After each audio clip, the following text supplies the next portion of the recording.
It's Friday, and today is an emotional breakdown day. Moon in Scorpio means boundaries are being set. What boundaries are you being set? How are those boundaries going to affect you? This is really a day of what you belong to. It's what you love, what your heart wants, and what you really belong to. And we have a special guest coming up today, Canadian radio show and podcaster and health author. Um, It's going to be a fantastic day. We have Leanne coming up, and let's see where she's at. And so what I want you to do is put down in the comments, right down there, put down how you're feeling today. Like, what is it today that you're actually feeling? Yes, it is 2/2/24. That is a feeling day, and the moon in Scorpio. Powerful. I forgot to get her handle. It is, hold on a second. She said, It's Sunday, and 2/2/20. There you go. she just Leanne Phillipson. Yep. Comments there. How you're feeling? Tired? Such better day? Grand rising? I can't say good morning anymore. Top lights on. Good morning. Leanne, Hello, it worked. it worked. I All know the way it works, from but all the way it from worked for me. all the way from Canada. All the way from Toronto. It's sunny today. That's a really good Is it thing. sunny today in Toronto? Finally, it's been great all week. So tell everybody your name and your birthday. Is how we started this off every Okay. time. My name is Leanne Phillipson, and my birthday is April the 9th. I was born in 1971. So all you other Aries out there in the comments, you can come to the rescue. It's the Aries crew. What was with it was Aries the other day, just Aries after Aries after Aries. I don't know. Wasn't it? That was really strange. They were everywhere. I mean, we are everywhere. What are we going to do? And tell everybody a little bit about your background, because I mean that's really important. That's why we're talking today. Yeah, it is. So I'm a registered nutritionist. I did my training when I lived in London, England, and graduated in 1999. And since then, have done many things. I've written 2 books, one won an award. I've done TV for years, radio. I have a podcast called Eat This with Leanne. I'm a mom of 2. Early in my daughter's lives, I taught other parents how to make food for their babies and really focused on nutrition from tummy to toddler. And then as they've grown up, then I guess I have too, in everything that I talk about. And our really important topic of the day, which thank goodness we're talking about because it does need to be talked about, is menopause, perimenopause, and really what's going on for all of us women out there, because every single woman on the planet is going to go through it. Yes, or maybe not. Oh, But that's what we're going to talk about.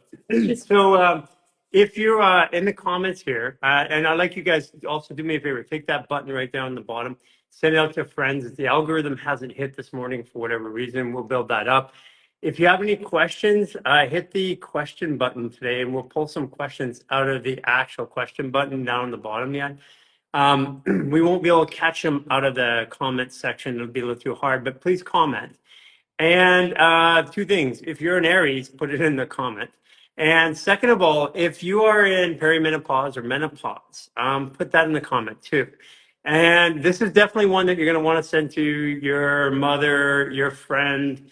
I always joke about we have an army of premenopausal, menopausal women. Don't mess with them because they're going to come after you, which is great, which is really, really great. So how old are you? I am 52. 52. And now you're in perimenopause right now. I am actually in perimenopause. Before Christmas, I thought I was in menopause, which means technically I have not had a period for a year. And lo and behold, while I was away just over Christmas, there it is again. Okay, so but there are young women who are in their 30s who haven't had periods in year or years. And that's a very, very common thing today. And so one thing I want to state, and I'm gonna actually put this out here as not only belief, but something I stand Yep. behind, is that menopause is a condition of stress accumulated in the body and malnutrition. Okay. As we get older, in our current structure, we have less ability to absorb nutrition. And it's because of things like the chemicals in our food, our small intestine no longer works the way it's supposed to. So we start malabsorbing. And that's why people today in their 70s and 80s don't move very well. Right. But if you go back 30 years ago, 40 years ago, even if you go back 10, 15 years ago, when I got into practice 15 years ago, an 80-year-old typically moved. Today, an 80-year-old typically doesn't move. Right. And right now, what we have is we have literally thousands of women in their late 30s going into perimenopause or menopause right now. So that means that it's not specifically due to an age. It's due to something other than age, which Hormones. accumulation over time, as we get older, yeah, there's been more wear and tear on us. But we're reversing the aging myth here, and that's part of the journey of what rediscovering the body is. So what is your experience going into it? Like, what is it that you've been feeling? What is it? I'm genuinely curious. Mhm. Like, you're a nutritionist, your health. You've been writing books. You've been talking to people. You've been hosting and talking to people over a long period of Yeah. time. What does this mean to you as a woman? The first thing is that it's not talked about enough. So when probably, I don't know, maybe late 40s, I'm going to say around 47, 48, I must have had a blood test because I recall my doctor saying, "Oh, I think you're kind of getting into the, menopause space." And I just thought, okay, I don't really know what that means. Even in the field that I'm in, it wasn't something that as a woman was really passed down from my mother. It's not something that's talked about nearly enough for, amongst women. The conversation has changed dramatically, even over the past year for sure. Yeah. But at that time, when I started having anxiety, I think was my periods were probably going a little screwy. I was 28 days, 26 to 28 days, and then that started to go a bit screwy. And then you kind of think, well, okay, so that's maybe, that's the start of it. But probably the first symptom that I had was anxiety. Not that I realized it at the time, but I do recall being on an airplane on a flight heading south. I think it was probably early 2019, and I just wanted to get off and realized that I couldn't. And I was sweaty, I was breathless. I was like, what is going on? I have flown all over the world for the whole of my life, and here I am in this metal tube flying through the air thinking, oh my God, this is like the scariest thing. And those doors are not going to open. It was like almost instant claustrophobia. It was very strange. And then, through different symptoms, then when you look back, you think, oh, okay, well, that's fairly typical of estrogen lowering, progesterone lowering, which is part of the hormonal cascade that happens. And then as I got into probably closer to being 50, then you kind of go about your day, and then you realize, actually, I'm really just not feeling myself. I'm not feeling like putting myself out there. I wasn't feeling great. I was going through a lot of stuff at home with my daughter, both my daughters, supporting them through the pandemic and everything that brought, mental health challenges that were so stressful. So I was in a constant state of stress, not sleeping, worry, and that eventually led me to a total and utter burnout. So question for you. When you got on that plane, you had that experience, you were still menstruating. You still had a cycle. Yep. Okay. Yep. So, because I'm gonna actually weave a thread through what you're saying. I just wanted to clarify that point. Okay, continue. So then, in this 2019, then the pandemic happened. Now you're internal. Now you've got you've got pressures in there with two young women. How old are your daughters? Now they're 20 and 18. So they were like 15, 18 and 16. 14. Yeah. Yeah. Okay. So you've got them coming into their hormonal Yep. path, and then you're actually going out at the same time. I know. Mother Nature, I'm not quite sure what she was thinking with all Well, of I don't that, but think it unless was you have Mother your kids Nature. really I think young. it might have been more instead of Mother Nature. I think it might have been more uh, Dow nature or Monsanto nature. But we'll get to that in a minute. Yes, of course. There's all these influences. And I think around 2020 was when my youngest actually started menstruating. So there was a lot of hormones flying Wow, at around. the same time that you're going out, like literally. I mean, that's literally the time. Okay. Literally. Yep. Yeah. So I think it was the beginning of 2021, end of 2020.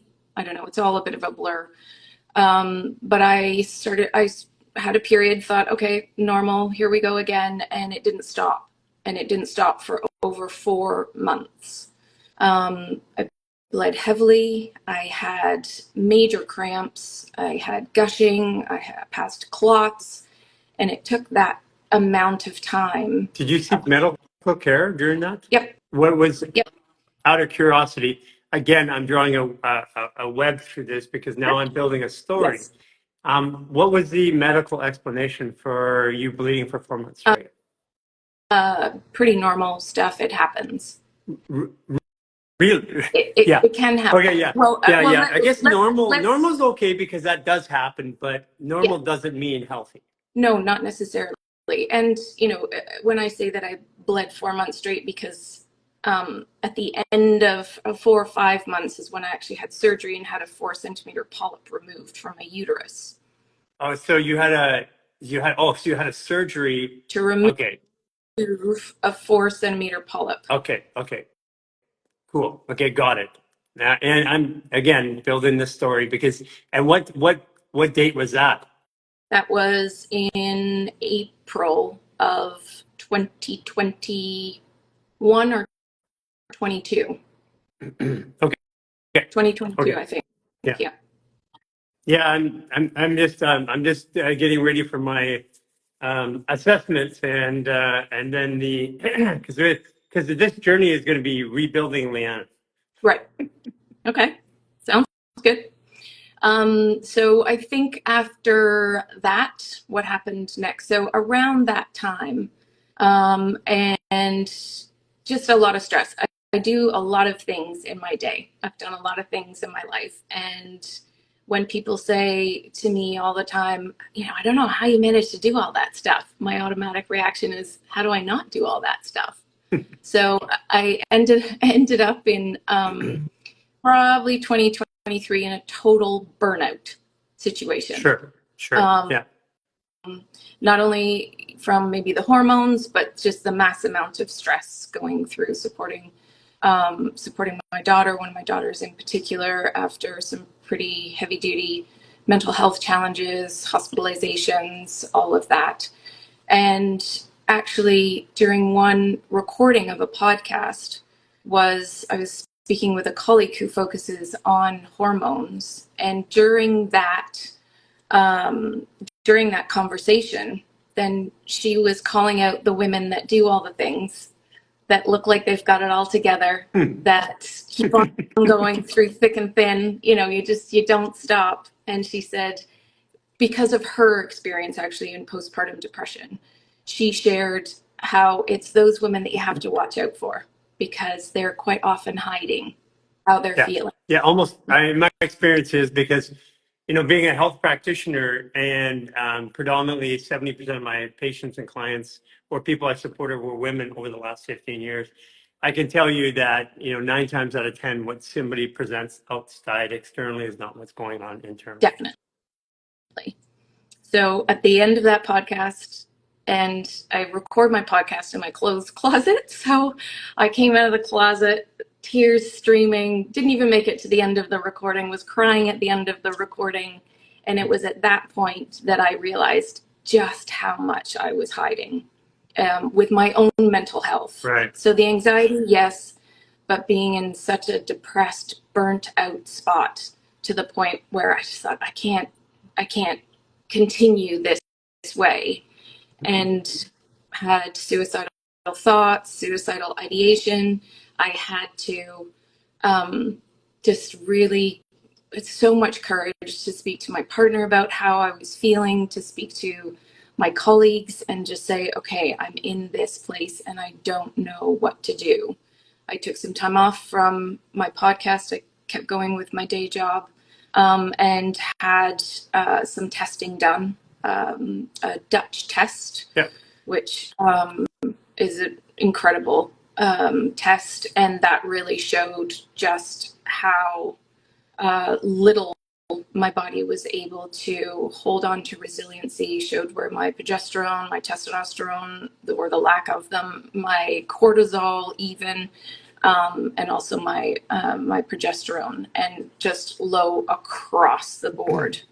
So that was sort of where I ended up, and I would say that place is where my rebuild started, where Sure. I said, I can't keep doing the podcast and my 9 to 5 job and seeing clients and looking after my kids and, which is, very typical for me and has been my whole life. So took some time off from recording my podcast for a while.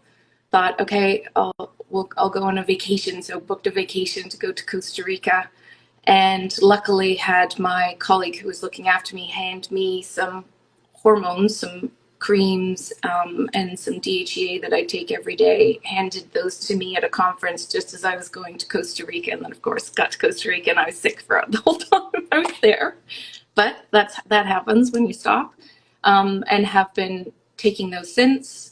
Have worked with an acupuncturist, an osteopath, had healing with an intuitive healer who's been absolutely phenomenal.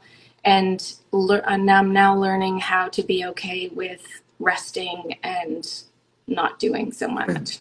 It's Yeah. challenging. Like that's like saying don't stop being Aries. It is so hard. And there are some days where I just think, I'm bored. I'm like, okay. That's a good thing. It's a good thing. It means that you're not stressed and you're not in stress and you're not in fight or flight and you're not trying to do everything. Just get used to this place. It's okay to be here. Because my greatest fear with going through all of this, the feeling that I had of being old, I just felt old. I felt like, well, I've done everything. I've written a book.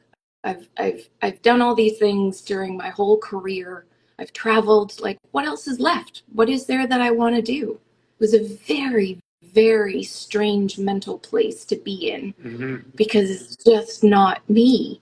I'm always thinking of what's next, where am I going next, what's happening next, planning. And I just couldn't in this absolutely exhausted place. Okay, so fast forward to today. Yep. So give me a snapshot of what today looks like. Today looks good. I've been caring for myself a lot more. And to me, what that means is being more aware of how much I'm putting out versus how much I'm taking care of myself, or where is that energy balance for me. So my podcast is also was a radio show. I've just cut that so that I can still keep going with my podcast. So it's just for me. I can produce whenever I want, however I want, the length I want. I do the fascial maneuvers. I'm on day 2 of the 28-day reset before Christmas. I went through the 1, 3, and 7. I actually have a bath every single night, get into bed by 10 o'clock. I've always been an early riser. It's not a problem. I was just away over just after Christmas, walked on the beach every single day, swam in the ocean. That was so restorative for me. And I'm carrying that vibe, let's say, on into 2024. So I feel good. My migraines, which were weekly throughout all this hormonal stuff, I'm not exactly sure. I have other symptoms that are migraine-like, but not the pain in my head. So that's shifting, and it's actually fascinating to see We say what happens. we say fascinating Yes, over here. fascinating. Very good. So So yeah, feeling good. the reason I'm having you do this specifically now, I'm going to go do a podcast with you, Yep. is I'm having you put a stake in the ground and define what your life was and what it is today, and be very detailed about it, because I have women right now, biologically identified women who have biological, because that's the only way this happens. Right. Just to be clear, we're not dealing with pronouns here or anything like that. I'm not against them. You can do whatever you want, but pronouns don't have periods. And or sorry, cycles. I've been beat up really badly for saying periods too, by the way. Okay. Yeah, I get the mansplaining thing all the time. So I'm kind of used to it. Understood. Yeah. Understood. So I have to be careful with my words, Okay. choosing my words. Well done. So one of the things that's happening is we have I can point to like over 1,000 recently, who between the ages of 55 and 67 so far have come out of menopause. Yes. And You mentioned that before. yeah, I'm not so sure about so that. Thanks. I just want to get to the other side so and be done with it and leave the hot flashes behind, please. yeah, I think, but hot flashes are not a symptom of what we call menopause. Hot flashes are commensurate. They come along with menopause, but guys have hot flashes. I mean, I'll tell you what I went through in 2019, um, 2018 and 19. I went through hot flashes in my early 50s. I went through night sweats, and I'm like, I have no idea. I have all the lab equipment. I'm testing myself on a regular basis. I've run more tests on me than you can possibly imagine. I did tests just for the fun of what if I do this test every day for a month. Yeah. I've done stuff like that because I want to not, like we do a test today and we say, well, this is a standard test. Like even things like size of a tumor before we operate. Yep. Tumors can actually change size throughout the month. Sure. Yeah. And it's like, what if I go in on a bad day? Yes. I'm serious. totally I mean, I'm dead understand. serious. So, because I've helped like billionaires with cancer, and I said, okay, well, I mean, you have the ability to do this. Let's check this multiple times because it's not insurance, so just pay for it. And we find that even tumors, and including blastomas and stuff like that, change periodically through the month. And I'm like, what happens if you get it on a high reading and a low reading? If it's growing, but you just get it on a high reading, at certain times of the months have certain effects on different people. Like if you are menstruating, you're going to have pressure here. But if you have pressure here, you have to have pressure here too. Right. Biological fact. So if I'm looking at something here and monitoring it there during a time that you have something here, it's going to change the way that I look at it. That's why testing is very disingenuous. They're snapshots. And for all you practitioners or doctors out there listening to this, you don't have to, you can argue with me, but here's what I challenge you to do. Do a test once a week, once a month, once a day, once a week, 3 times a week that you normally do that's supposed to be a standard test. Do it on somebody over that period of time. If you haven't done that, which I have over thousands of times, then you have no basis to have an argument with me on this. Because I've done these testing, hormone panels, everything. And so when we go in, we get a test and we get a snapshot of what we're like at that time. Well, first of all, when I go in to get a test, my nervous system is already agitated. Yeah. Very So common. when Blood I'm tests. in stress, my hormones, my biology, my neurology, my blood flow, everything changes when I'm in stress. And people are generally in stress when they're going into the test. So this is Yep. why what I love about the new science is we have, they're not going to see, let's say they're not going to be 100% accurate in their overall readings. Like we work with a company called Brain Mechanics out of Calgary, that they take standard testings that you can get from like devices, Yes. wearable devices and that, and they're not medically correct, but what they do is adapt them to medically correct because they give the same reading every time. So I can look at my chain like a scale.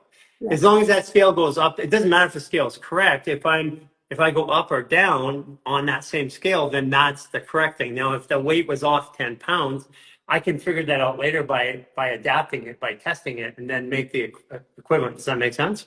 Yep. So, I mean, this is the kind of testing we did around fascia, is we were doing equivalency testing. We were doing sleep studies, fascia, biophotonic scans, Sure. all kinds of stuff. So, couple things. Number one is you had the feeling that you had on the airplane. Yeah. An external feeling that comes on suddenly can't just come on suddenly. There has to be something internal that causes that. My outside world is a reflection of my inside world. If I'm angry, if I'm distracted and angry and frustrated in my body, I see distraction, anger outside. Because legitimately there's 300, 400 other people on that plane that didn't have that feeling. So it wasn't to do with the external environment. Yeah. So it had to do with the internal environment. So that happens, that feeling happens when you feel trapped inside your body, when your body can't move anymore. So that means that, and when you're flying a plane, you have an elevation of 5,000 to 6,500 feet within minutes.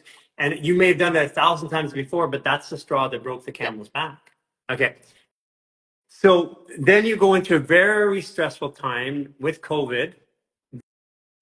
Then with your daughters at the same time. Yep. Yeah, there's a lot of stress there. A lot. Yeah. A lot So- more than I ever gave it credit Yeah. as well. Because I mean, while you're an person that I Aries, am, while you it's just- happening, you're you like, just keep going. I'm just like, You can't, yeah, what are when you it's gonna do? happening, You I'm just can't working. stop.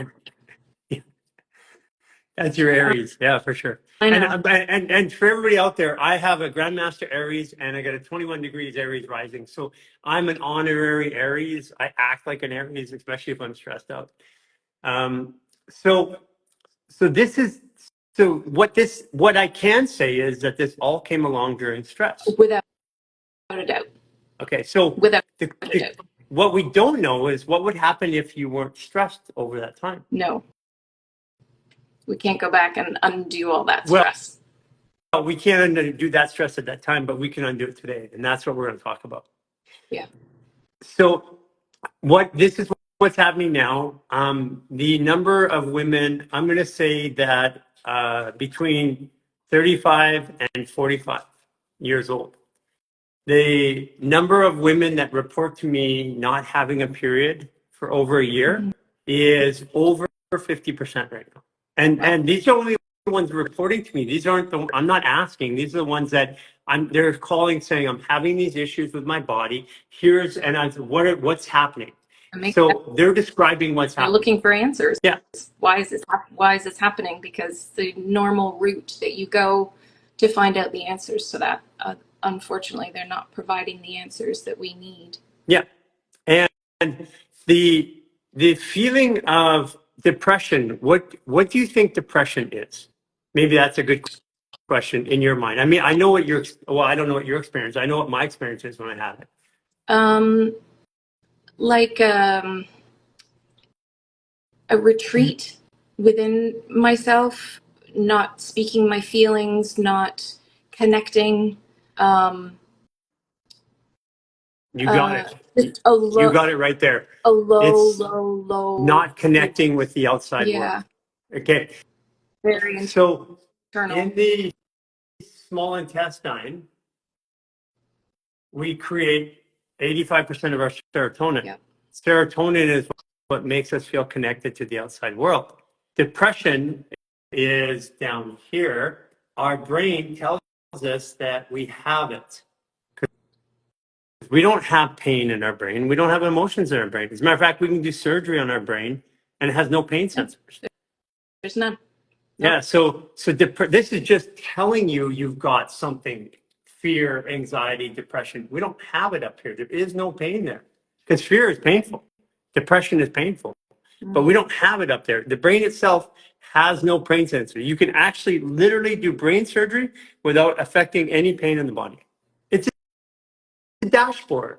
It's your display screen. It's telling you what's going on everywhere. So this is where chemical confusion and overload in the nervous system over time creates stress in the body. And we're not aware of this stress. Like in an average stress index, the average person would say that their stress level is somewhere between a 5 or a 6. You get them to do a series of fascial maneuvers, just our stress reset, then all of a sudden they drop down to a 0 to 1. And I know that they're not biologically at a 0 or 1. Right. Then you get them to do 15 more minutes and they go from a 1 and then they're like, well, I got to go to a half. Well, because I can't be 0. So our ability to recognize stress is based upon the length of time that we sit in that zone. Our brain only notices contrast. So once something's normal, if you're every day at a 7, then that becomes normal. Absolutely. Yep. And then when I did the Dutch test, as you said, it's interesting to do these tests. And because you do it over a period of time, over 24, almost 48 hours, then when I actually saw my cortisol level where it was just pretty much flatlined along with everything else, I don't know, sometimes we actually just need to see it on a piece of paper, and I don't really know why, but it happens when I'm consulting with clients, when they get their test results back and they see it, it's like, oh, you can't get away from it. It's like an external smack in the face. Even though I had all of these crazy symptoms of, depression and darkness, and everything was just such a challenge to just even get through the day. I'm not even sure how I did it, but you somehow just managed to keep going. Mm-hmm. And then having 6 months later doing another Dutch test, and again kind of seeing the numbers validate or confirm that I am, from that perspective, the hormonal perspective of stress, actually seeing it was validating to me of like, okay, because I constantly question myself. Am I doing the right thing? Is this the right thing to do? Even, I'm a nutritionist. Is this the right thing to eat? Oh God, now I need to eat more protein. Now I need to do this. Now this is a new research. It's just, it never stops. So I do the same thing with myself. So actually seeing it on paper did help and did affirm that. So this is the funny thing about diagnosis or testing, because everybody wants a test, and I get it, because when something's going wrong, I want to know why. But we don't do it when something's going right, by the way. Of course, because you're fine. So we only have one version of tests, and so my experience is that within 3 months or less, following the system that you're embarking on, the 28-day reset, the lifestyle behavior changes and stuff like that, because you got a lot of them already in. You've already been working on cleaning environment and food and stuff like that. We'll get deeper, I'm sure. But my experience is that your hormones will rebalance and you'll be measuring at what a 30-year-old woman would have within 3 months. That's my normal experience with somebody. And this is where the women are coming out of menopause. Right. Now, I'm waiting for one of you out there to come in at 65 and have a child, because the only reason why we wouldn't have a child, but if you were going to live to 150, legitimately, if you were going to live to I don't want to do that. Yeah, but if you had all the energy, the great thing about being a grandparent is that we get to have that second win with the child. I know you're still in that age with your kids. Trust me, when they hit 30, 35, it's like, I want the kid again. I want the baby again. It's just right now, the experience that we had raising kids wasn't too good because we were on our own. We didn't have the village raising it with us. We had to figure everything else ourselves. There was a lot of stress, but when there's a lot of people around community, it takes the load off the parents. But today our community is, and then we go to a play date here, and then as an Aries, you're probably very, very highly regulated all those too, I would bet. Here, let me interview you to make sure that you're okay for the play date. You did, didn't you? No, I didn't. No.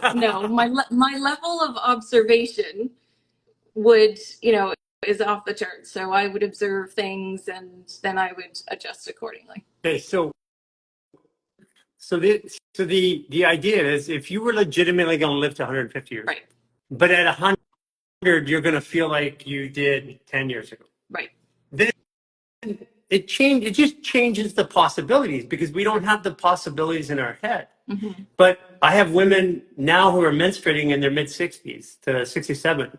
That means that they can carry a child. And if their bodies are, I believe, what I've observed is that if I look at my great grandparents, they were, right at 100 years old, they were like climbing ladders, they were baling hay, they were Yes. getting chickens. And here at like 60 or 70-year-old, they're like, oh, I can't do that now. So there's a biological difference. And what's happened over the last 50 years is we've implemented, we've implemented chemicals in the lifestyles, in the daily lifestyle habits of people, because it didn't exist 50, 60 years ago. Remember Fast Times at Ridgemont High? Vaguely. The movie? Spicoli, Mr. Hand. Hey, Mr. Hand. So at Fast Times at Ridgemont High, they said, chemicals, it's the future. Plastics, it's the future, is what they were saying. Oh no. Because there was programming society at a time when these things were just coming in. Right. So it's going to happen. It's going to happen soon. We're going to have somebody in, because we have women who want to, that are now menstruating again in their mid 60s. So somebody's going to have a child. I know it is. And then that's going to break down a belief system. That's what we're doing. We're here testing and breaking down belief systems because, and part of the reason why I wanted to have this talk with you after our initial conversation before we do the podcast is I'm putting all of this in record because you're going to change, and you're a public figure, and you help, and you're heard and followed by women and men, but a lot of women and all over North America, especially in Canada, especially in your market. Yep. And you're going to go through a biological change. I mean, people sit here and they watch me change every day. Even my face over the last 3 months has changed dramatically. My body, my health. I have my 14-year-old body weight with my 18-year-old body. I I can't. I don't even. I still trying to get my head around it. Yeah. Yeah. I'm not sure And that that I want all means of I'm that. doing things like I hang with the kids, like my partner Jason and my son. They're the same Right. age, so I'm doing what they do every day. That's awesome. I'm not doing what 55-year-olds do. I do what 30-year-olds do or 25-year-olds. And when we're in a market like Canada or where we are, we're like climbing boulders. We're like dancing while we cook. Yeah. We're living like That's kids. Yeah. amazing. And this is what's going to happen for you. And you're an Aries, so you're going to perfect this. I already know that. And you're Grandmaster Aries too, so you're really going to perfect it. Yeah. Yeah. I do tend to get that focus. So good to know. Interesting to know that it's part of the Aries thing. I did actually have somebody when part of this the difficulty in kind of slowing down and really focusing and taking care of myself has been that I worry that if I slow down too much that I'm going to stop. And someone once said, like, retirement for an Aries is death. Like, it's just, you're never going to stop. So take that out of the equation, that you just need to exhale and just recoup for a little bit and find a new way forward and a new non-stressful way forward. So that's more where my focus is. So Retirement. That means I'm really tired of doing what I was. Yeah. And I meant it. Really tired, and I meant it. So I'm done with that. But retirement is just because we were sold a bill of goods that we had to go to work to make a living, to pay for something. We had to do something we didn't like to make money so we could do something that we liked. Yeah. That journey didn't work out for our generation or for our parents. It's a very strange thing. Why do I have to wait till I'm 60, 65 to go travel, to go around the world, to be, to have all of those experiences? That's what I mean. Literally, when I figured out the fact that I could reverse my aging, and I'm doing it live and on camera in front of everybody with every detail of my journey, I'm like, okay, I literally started, and it didn't come at first because my mind was so conditioned to think a certain way. So now I'm going, okay, so what do I want my life to be like? Okay, because at 100, I'm going to be moving like I am today, Yeah. probably better. Yeah. So what is it? What do I really want my life to look like? I mean, I have all these things that I've looked at and I've said, well, that's kind of cool. That mystic site, this thing in nature. And like now I'm making plans to go to them all. And it's going to take me 10 years just to go through the first phase of things that I want to see. Yeah. That's the piece where I feel like I'm at is what's next? What am I going to do? Like, I don't know. Maybe it's part of my healing, part of coming to the other side of this burnout situation, but that's definitely my number one question is what's next? So what's coming? we can say this scientifically. We can say that your period started commensurately with a massive amount of stress, both in your own personal life, the life of your family, and in the world around you, because we were in the pandemic. So, so we can say that. So we don't know if that's the only cause, but highly based on what I see and what I'm seeing happen, highly probable that if you come out of stress, that's going to change. Now, for the idea, the symptoms of menopause. Now, if you go back and you looked at what doctors were talking to women about 50 years ago about menopause, guess what? They weren't having night sweats. They weren't going through they were going through changes emotionally, but they weren't going through all the painful symptoms 50, 60 years ago. You look at the personal diaries of, and that's what I did. I went back and said, I can't believe what we say today because science averages everything and says, like, for example, it is true that the average person, what's considered a healthy person today, breathes 15 to 16 breaths per minute. But it is also, at the same time, scientifically and clinically true that after 12 breaths per minute, I'm hyperventilating. So what we're saying by default is healthy people hyperventilate. That's how our system works because we base everything on averages. We base it on what's the population doing, not on what's healthy. And if somebody's out there and you can give me an allopathic measurement of health, I would be happy to see it. I've never seen one. I don't know anywhere where we test health. We test things and say, well, based on your age, this looks healthy. But what is it about age? Age is wear and tear. But like if I take a car that was made in the 20s and I maintain that car really good and I keep it in good storage and I take it out when I'm supposed to and I repair the parts when I have to, that car drives just as good as 60 years later, 80 years later, 90 years later, 100 years later as it did when it was, and our vehicles are no different.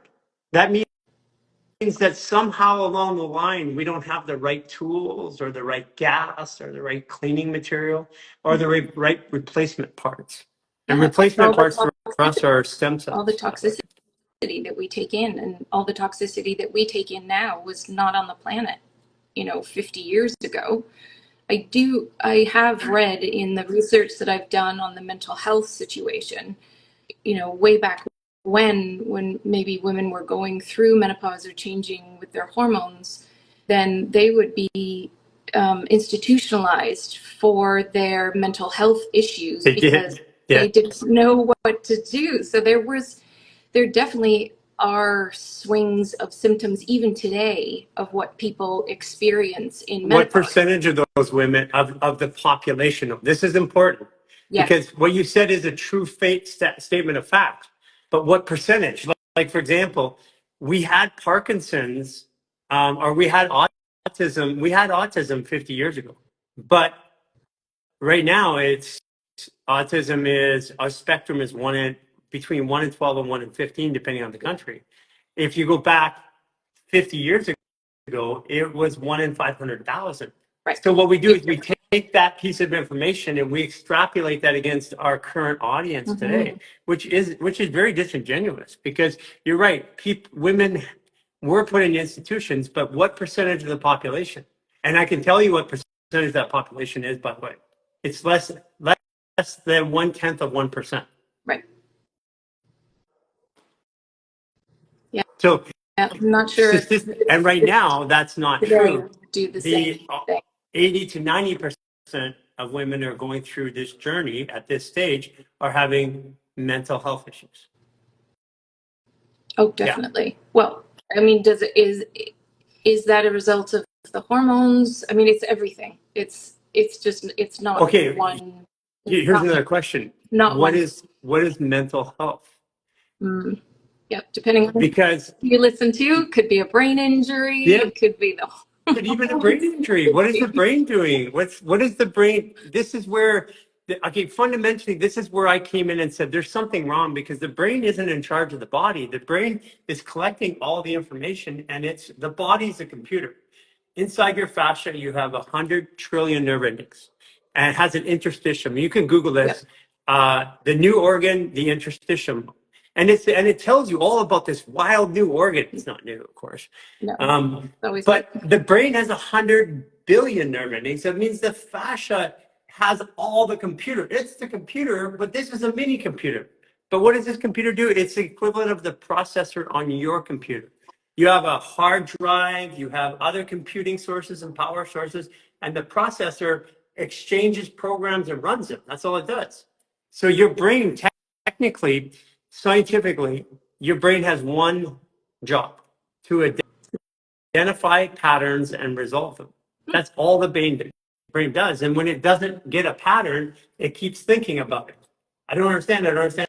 I don't understand. And if it can't figure it out, it just puts it over there, but it still does it in the background. And then I get a new one. I can't think about it. And it just keeps putting them on until all of a sudden I can't think anymore because my processor is doing too many things in the background. The equivalent is opening up a window on your computer and another one, another one, another one, another one, another one. Then you move your mouse across the screen, it goes like this. What does Parkinson's look like? It looks like your mouse is not functioning. Yeah. It's fascinating that you just said that because Fascinating. my brain works is fascinating. My brain works that way, as does my computer browser. Yeah. So I remember technology was developed off of a human being. Right. It copied us, not the other way around. It can't be smarter than us. We created it. It just cannot be smarter than us. I mean, computers can computate better than us, but it cannot have perception. A computer cannot have intuition. It can use an algorithm to dissect a probability, but it cannot have an intuition of what you're going to do. It can have a probability, but it can't feel against that probability and say, I know the probability says this, but something feels like Leanne's not going to do that. Mm-hmm. Yep. And so we are a computer. The way I describe it is we're a fluid adaptive biological computing system. We have every element that a computing system have. We have multiple systems.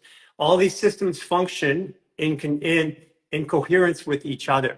So we're a multi-system, we're a multi-adaptive system unit. So we have multiple systems running that rely upon other systems to function in order for them to do their job. And when one system stops, that system overrides and then finds another way. We're a computing system and we take information in. We have Wi-Fi and we have Bluetooth. Wi-Fi is that long intuition that we have, and Bluetooth is that I can feel you. Something's not right, right? We have a display screen, which is our skin, our body, our face. It's always displaying what's going on. We can take input. We can take it through our eyes, our ears. We can feel stuff. We can take it through movement that all inputs into us. We have hard drive and storage. We have instant recall. What's funny? I interviewed this woman that's 112 years old, and I asked her some questions. I said, "Tell me about the first time you met your husband. Was it night or day?" Yeah, well, it was night. Tell me about what you attracted to you, and then tell me about your first kiss. What happened in your body? She could tell me what she felt, what she experienced, what she smelled at 112 years old. So this is like literally 95 years later, she could tell me what a smell felt like and what it. Now, do you know that there's not a computer? If you take all the computers on the planet Earth, Yeah. If you take a picture and you put it on your phone, it uses storage. Take a video, it uses storage. Make it 4K, it uses more storage. So how much storage does it take to store a smell? Well, it can't. Technically, it's just data, so we can't today, but we can When you look reproduce at it it, at some you'll remember. and remember. So if I was to dismember you, I would take you apart. To remember is to put the parts back together and recall it for an experience. And that experience releases hormones. Of course. Yes, and this is where we're at, back to hormones. So the reason why I really wanted to have this with you is because I looked at your astrology and I'm like, okay, you're in for a big shock, a change. And I want to get this on the record. I want to like put a stamp in it. I want you to talk about it because when it changes, you're going to have to explain why it changed. Right. Okay. Noted. I look forward to the big change. Well, it's already starting to happen. I figured. Yeah. How do you feel since you've gone through the 1, 3, 7 days, 2 days of 28? What's changing for you already? My body is changing in how I can move, not only when doing the maneuvers, but also just going through the day. I stand up at my desk all day long. I very rarely sit, and that feels more comfortable. So there's a new comfort physically in my body. The change in migraines, in not having a migraine every single week, that was already changing before, but that I'm going to say that the migraines are definitely that process has been like, peeling an onion and taking layers off to the point where I'm not sure the last time that I had a migraine. And I know that that's multifactorial. Yeah. It is stress, there's a lot of reasons. The hormones, it is, my neck on this side, which is just stuck all the time, even doing the vagus nerve maneuver that's part of the fascial facelift. Every single time I do that one, and then also the elbow on this side, I always go this way, and then as soon as I stretch all down my left side, it's just it's intense, and I know that is easing. It's easier to do the maneuvers. It's easier to move my body, despite not lifting heavy, which women of my age should be doing. You're right. I actually, Heck, you're gonna be doing Olympic lifting pretty soon. yeah, without going to the gym, but I'm losing muscle, apparently, is what's happening at this time of my life. But I just don't feel like going to there's nothing in me that would make me go and start lifting weights. However, when I do a yoga class now, even the other day, I did yoga first and then did my fascial maneuvers. Doing yoga, I was in a plank, no problem for ages. I could do that before, but all of them bringing my leg up into a squat, bringing my, bending over, everything has more movement. And it was even only after day one where the prompts of day one of the 28-day challenge say to start to journal and start to look at how you're feeling. And even before I did day one, when I woke up in the morning, the word trust popped in my head. And because of the prompts within the introduction, I had gone through the introduction the night before, and I actually paid attention to that as opposed to just, normal in and out and I'm on to the next thing. I was like, okay, so why trust? Let me sit with that for a little bit. So the prompts already made me stop and think, do I trust myself that I'm doing the right thing by going into this 28-day challenge? Do I trust myself that I'm going to go the distance? Do I trust human grad that this is the right place for me to be? And I just sat with all of them. And rather than overthink it, I actually could just let it go and say, okay, I see you, trust. And I know that you're popping up for a reason. And I'm going to see how that unfolds over the next 28 days. Yeah. Yeah. And I'm glad you brought that up, because what you're doing is your your body's processing emotions and trauma. And the job of the brain is to explain why the emotion exists. And when I'm doing it, if it comes up and I don't have a reason for it, like trust, because yeah, I mean, all those are narratives, but if you just sit in it and say, okay, I'm here, I'm doing it, I just trust I'm doing it. Hello, trust. What do you want me to see? Then all of a sudden it starts to go away. And then we can get back to the truth of it, which is these are emotions coming up, and these are emotions that have been stored in your body. And when you do a fascial maneuver, you're remembering what was stored. Yep. And interestingly enough, the day before day one, I did the hip release, and it's hilarious because you always say just keep going until you feel your hips release. I'm like, I never feel my hips release. Every time I've done this, nothing ever moves. But that particular day, my hips felt pretty loosey goosey as I was walking around, and the next day, trust comes up. Okay. So if I don't trust, what do? I don't move forward in my life. What do the hips represent? Movement forward. Right. Yep. You see, you're unwinding this onion, peeling back this layer by layer to come to the core of it, which is, for me, I mean, this has been a journey. I mean, everybody has their story, but I was in significant pain for over 30 years before I found an answer. And that answer was a clinic, and I was a clinician. But when I stopped doing the work, I was in pain again. So I didn't trust my body. Yeah. I didn't trust myself. And that put me in a constant state of fear. I didn't know. And the reason why I can go out, and this is what I'm looking forward for you, is the reason I can go out and do stuff today. Like a kid, I remember we're hiking the waterfalls, and we're climbing, and one day I go head first. I'm like, literally, I go 10 feet down, and my head's gonna hit the rock. And the only thing I can think of in the air is how we can fix it. Nice. And I didn't tense up. I didn't get hurt. It was like it didn't even happen. And we have part of it on video. We have the part where I was falling. But Jason says, I thought you were gone. Like I thought this was over. I thought I was looking for a new career.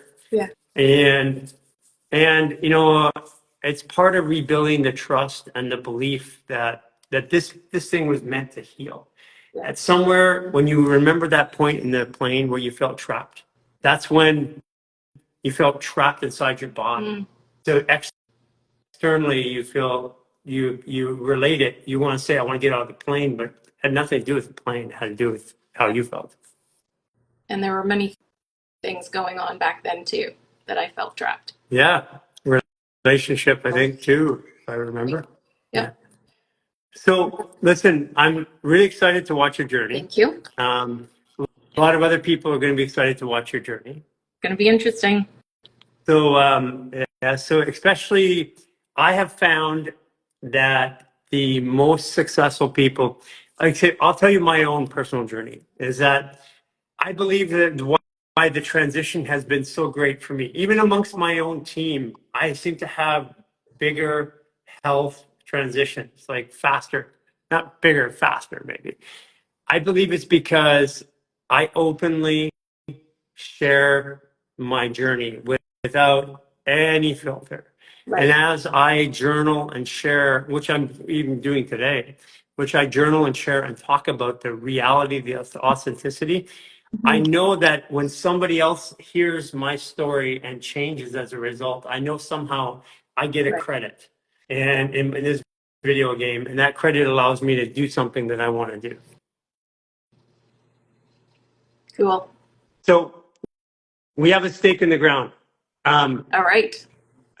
First of all, is to get you out of complete stress, to take away all the body pains, to manage the emotions and get them processed through, to regain your cycle, and then who knows? You can't call it. Maybe a relationship, maybe some new kids. I don't Maybe know some that I new want my kids. cycle back. No, no, no. Stick in the ground. If my cycle comes back again full on, and I'm just saying, universe, no more kids. I'm good. I'm good with the two incredible humans that I've already created in this body, and I actually tell them on a regular All, basis, I made you. all I So say is, woman plans, God I laughs. very true. I have to say, yeah. Okay, fine. But you know, that's my stake. I don't need the periods back. Yeah, I yeah. don't You know need what? more kids. I But it would I be think it's fascinating. It would be a fascinating experiment to go through to see what happens. And also, I do have some data from the two Dutch tests to also be able to look in from that well aspect of things that's as well. going to change in 3 months. That's going to change. I mean, That'll be this really, is this is why it's so interesting, because you like I said, you've been in the health yep, space. You are an author. You are a media person. You've been tracking certain things. yeah, So you're going to have very public information that you can actually go back and go, that actually this changed, because a lot of people don't. yep, Um, I have people that are coming on, quite often, that that have reversed autoimmune yeah, disease, mothers who have helped their children come off the spectrum, reverse cancer, and the greatest part about it is if we said it that we were doing it, we'd be shut down in a minute. But of we course. don't. We're reporting what everybody else is telling us, which is perfectly okay. Yep, yep. Well, thank you. I appreciate Thank you all that for, you're doing to help the world around you. I'm yeah, excited to be on this journey with you. yeah. Grandmaster Aries. I still don't even completely understand what that means, but thanks. That's okay. You probably, I've been studying for a long time. I still don't Yeah. understand it. I think you have a bit more knowledge than I do, though. So I look forward to understanding my chart and my kids' charts too. Okay, we'll get into that. Yeah, for sure. Take care. Thank Bye. you. Bye. Great conversation. Thank you, Leanne. Um, if you guys, she does have a podcast, Leanne. If you can put your podcast in there, just put it in the comments. And I heard you say you've taken a break from the radio show, which I think is a good idea. Honestly, I think they're just gonna want to censor you anyways because of what you're gonna want to talk about. So, comments in the comments section. What exactly was it? Leanne, put your podcast in there. What was it that you got out of this conversation today? Because this is really important. This is the first full conversation I've had with somebody about it. I've had conversations here and there, and so we've got this eat this with Leanne. So I've had conversations here and there with people. I've talked to lots of women that are going in and out, having issues, but this is a full 360 conversation about somebody going into menopause, and then we'll have the conversation and she comes out of menopause. Let me say it's frozen. I don't think that's me though. Hi, Stacy.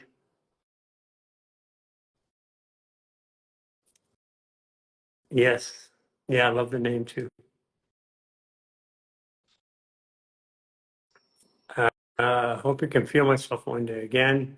Hot flashes, the mood swings will get better. Listen, Sherry, if you take minerals and you do some fascial maneuver like a stress reset twice a day, and you have hot flashes after 45 days, contact me personally. I'll help you. Because if you are committed to take the stress out of your body, the reason you have hot flashes is imbalanced hormones. The reason you have imbalanced hormones is because the stress hormones in your body have elevated. The reason why the stress hormones in your body is elevated is that you have all these chemicals in your system.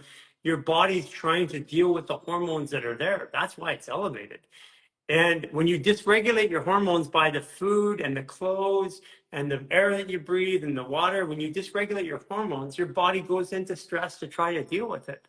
Eventually, over time, 10, 15, 20, 30 years, that starts to really dysregulate the way you live. Remember, what we were talking about earlier with Leanne is that if you go back to my great grandparents, they're at 100 years old, climbing ladders and doing stuff, looking young. They didn't look old. They died. They literally decided to lay down and die. They didn't look old when they died, which was amazing. Today, people look old and they're in their late 60s, 70s, 80s. They're like not functioning.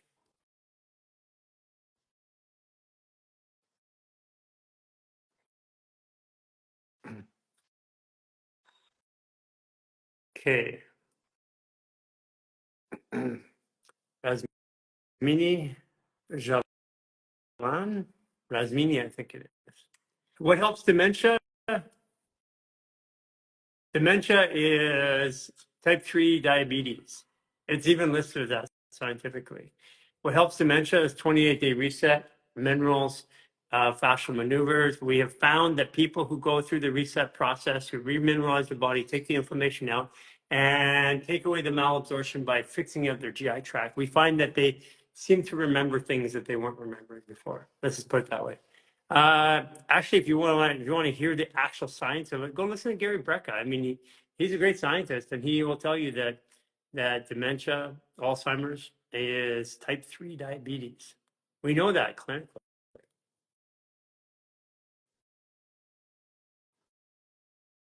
Didn't almost everyone in the past life a lot younger though? I'm confused. Didn't almost everyone in the past live a lot? No, no, actually, that's not true. MS Marie 333, you're reading manipulated data. The death rate, the living rate, first of all, quality of life over length of life is first of all. The data has been skewed over the last 20 years. They took infant mortality out of the stat pool. They literally pulled it out. You know, when children die at 0, 1, 2, 3 years old, they took that out because what it does is it changes the numbers. So it didn't make it look like we're dying sooner. But officially, right now, we're dying sooner, and we're dying sooner every year. That status is coming down fast. That is absolutely not true. And if you want to go look at, you know, it's interesting. Go look at a video of Flatiron, New York, or Vancouver, where they show people. They show people walking through the streets. And this one in Vancouver, they show a rail car going through there. It's an old video in the 1920s. And you'll notice something that's really rare. You don't see it today. Everybody moves well. Everybody stands with perfect posture. Everybody moves well. Remember the old photos? Everybody's like, and it's like, why are these standing like that? It's because that's how they stood. Yeah, no. We are dying sooner than we've ever died in the history of mankind. The narrative you bought into is not true. Think about in your life, think about great-grandparents and great-great-grandparents. Go back and look, if you can remember, if you can get your own history, go look at when they lived and look at what's happening today. By 80 years old today, most people are broken down in a home, can't move. Okay, only in 2011, when I started my practice in medicine, 80-year-olds typically, or 80% of them moved. Today, 95% of 80-year-olds don't move very well. Okay, and the world has changed. Hey, Jeff Loveland, how are you doing, man? What can help with high cholesterol? Removing stress from your body and hydrating it and getting oxygen. 28-day reset, that protocol for 3 months. If you still have high cholesterol, contact me personally. Get rid of the chemicals. Hey, you guys, this is all, you are being poisoned. It's not my opinion. It's even being talked about in mainstream now. Yeah, it's evolved me. My papa, 96, still very mobile, but I think indigenous people live different lifestyles. Yeah, because they don't have as much chemicals. They live in nature more. Yeah. 141-year-old lady came up on Instagram. Yeah, the herbalist, the 141-year-old herbalist. Yeah, I've seen her, followed her. We have there's a Lin Shin Xiao, I can't remember his name. 247 years old, passed away in China. He was a herbalist. The New York Times, you know it's true because the New York Times interviewed him 100 years ago. Hard time standing when doing fascial maneuvers. My body wants to sway. Oh, that's actually a good part. Like when you're doing fascial maneuvers, if there's a lot of torque and tension in the center of your body, and you do it, you're gonna be like this often. And when you try to bring it together, it's trying to straighten up your spine when you pull a spinal pelvic lock, so it's causing all this to warp. It's you guys, it's not a downgrade to do seated fascial maneuvers. Actually, it's an upgrade in certain body parts. Seated fascial maneuvers are really good. Yeah, I'm getting younger. I mean, I feel younger. I mean, everything in my body is changing. Everything is changing. Even my teeth, they're changing. They're not staying the same. They are changing totally. Right now, you're getting Alzheimer's, dementia, Parkinson's, and they're calling it autoimmune Parkinson's, autoimmune Alzheimer's, autoimmune dementia. It's going up like crazy right now. I mean, it is going up like crazy. Uh, can you post Gary Brecka's website? Just put in Gary Brecka, Breka. Now, I'm going to qualify this. I think the guy's super smart. He's basing around science around a different belief system, but the science he has about certain elements, like about like Alzheimer's and dementia and stuff like that, it's accurate what he's saying. I just have a different belief about what food is, about what runs the body, but the other parts we can all agree upon. Genetic, very tight Achilles tendon, can't properly squat. Huh. That means genetically there's a lot of fear in your family and you're still having that fear. So if you do the barefoot sprinter routine number 2 and you do the lower reset and you do partner maneuvers, anybody can squat over time, but you got to get the minerals in there, because if you've been tight in a range of motion for like 10 or 15 years, that means the fascia is restricted around the muscles there, and the joints, so they're not going to move.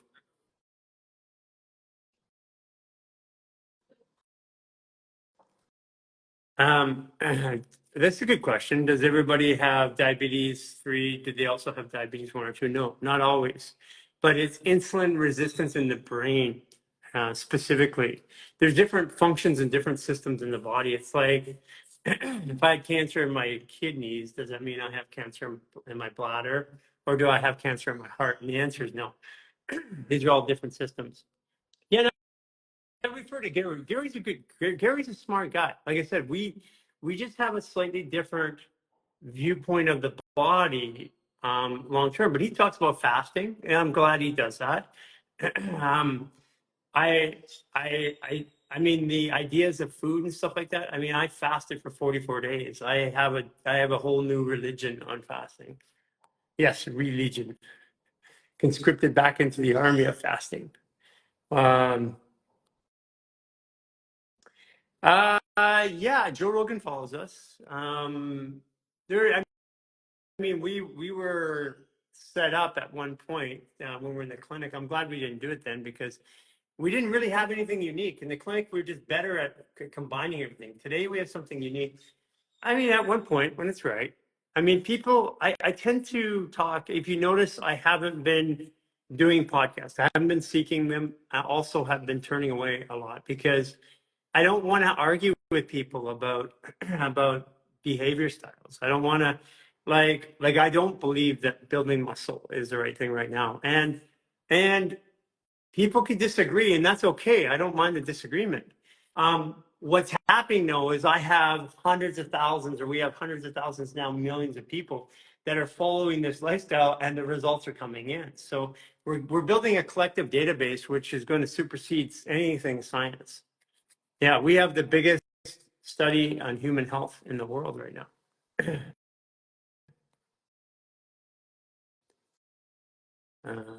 92-year-old mom keeps getting UTIs. Pat Novak, you have to describe the new UTIs. Are they diagnosed bacterial, or are they just the pain? Quite often, and if it's the pain, is there pain in the urination or pain just before and the urination is relieving? Quite often, as we get older, we get more and more dehydrated.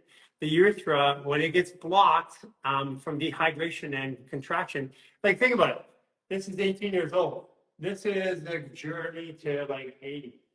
Well, the bones don't change size, so what is changing? That's why bones aren't structured. The height is changing, all that. The structure, it's getting compressed. That compression, the tissue, the fascia, and the organs they become like saran wrap. They don't become like liquid saran wrap. They become dry saran wrap. They stick together.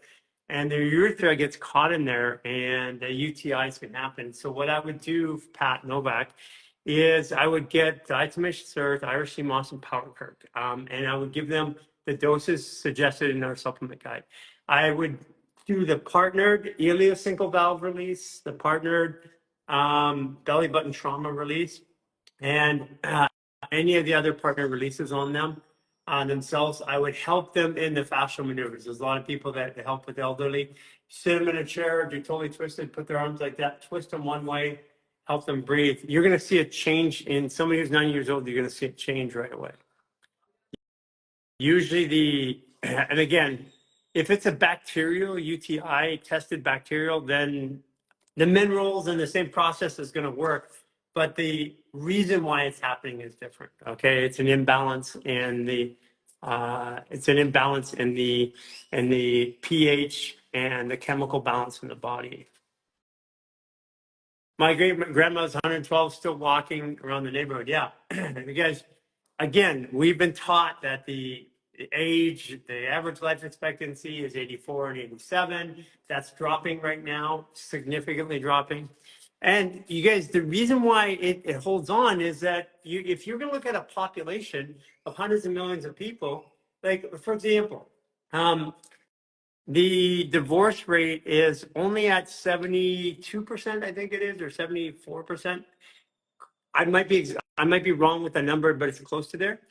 But effectively, how many people do you know that have been divorced? What percentage? It's over 70% in our generation. It's because there's still lots of people from the previous generations that are still married until they are actually not here, die. And then all of a sudden the numbers change really quick. Stats are very, very, very fooling. Yes, Annie, I'm glad we had the talk yesterday. Being talked about in plain sight. You're right, Stella. And my 19-year-old is texting me now about her cycle and pain. Yes. So the diatomaceous earth with our ashwin, so our foundation formula, immediately regulates hormones, and diatomaceous earth does that too. And again, download our supplement guide. We give you links to find and get research on this. The Irish sea moss helps balance and hold the water and balance the functions, the electrical functions of the body. The Power Kirk 30 reduces inflammation on all of the connective tissue. So basically every organ, every tissue, every nerve, every gland, everything in your body releases. So things like cycle pain go down right away. When you're on your cycle, if you have pain, a lot of pain in your cycle, take 8 Power Kirk a day. But if you are completely dehydrated causes a contraction. Well, your body's trying to expand. You're going to have pain. It's like there's no way you can't have pain.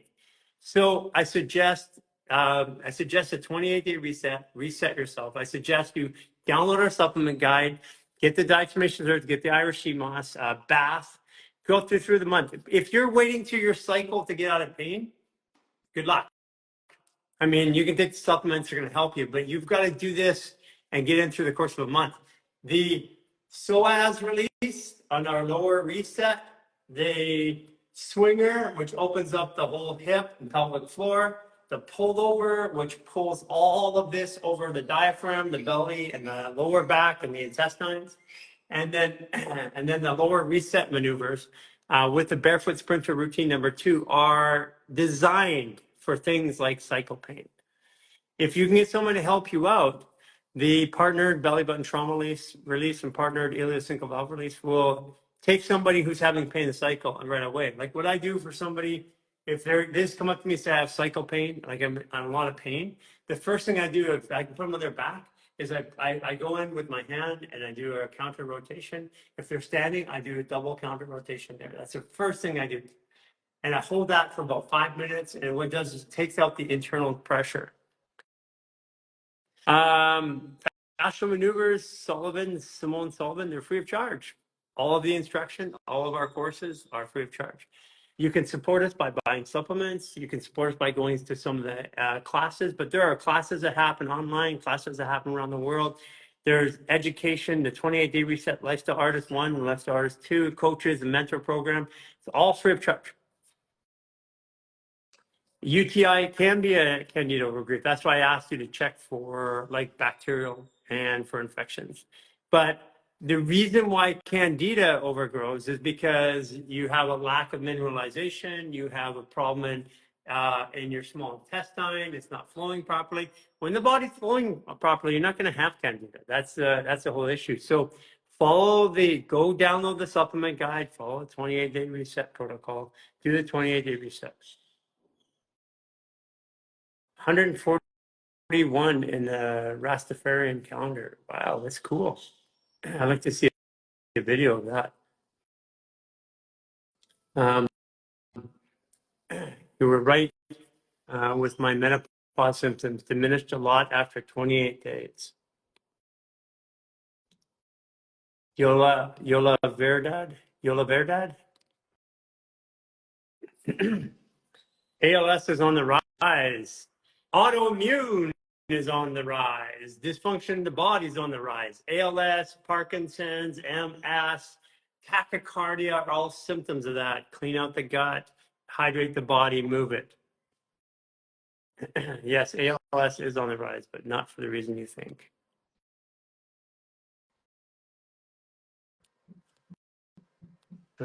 Let's second. Where is that? I had somebody who said something.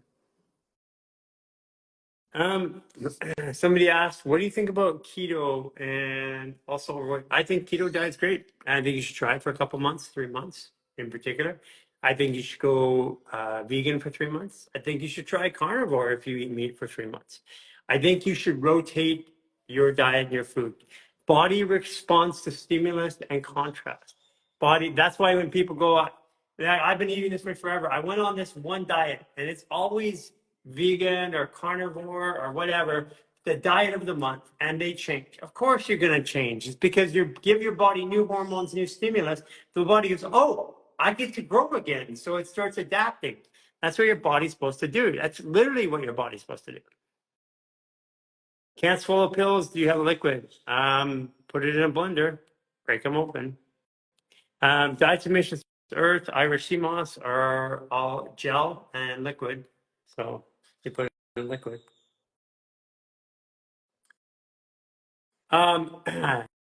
Yes, Kadu Singh. If you go to our YouTube channel, we already have our videos in 25 languages and we have another 25 coming. So we're not making them all in other languages. And we have found that it doesn't work very well if we just translate it. So if we get the AI translator, it doesn't make sense to people because we need things like context, like language. And if I say sit in a chair, well, that doesn't necessarily translate to Punjabi or Urdu or something like that. Take on bee propolis, bee pollen and honey.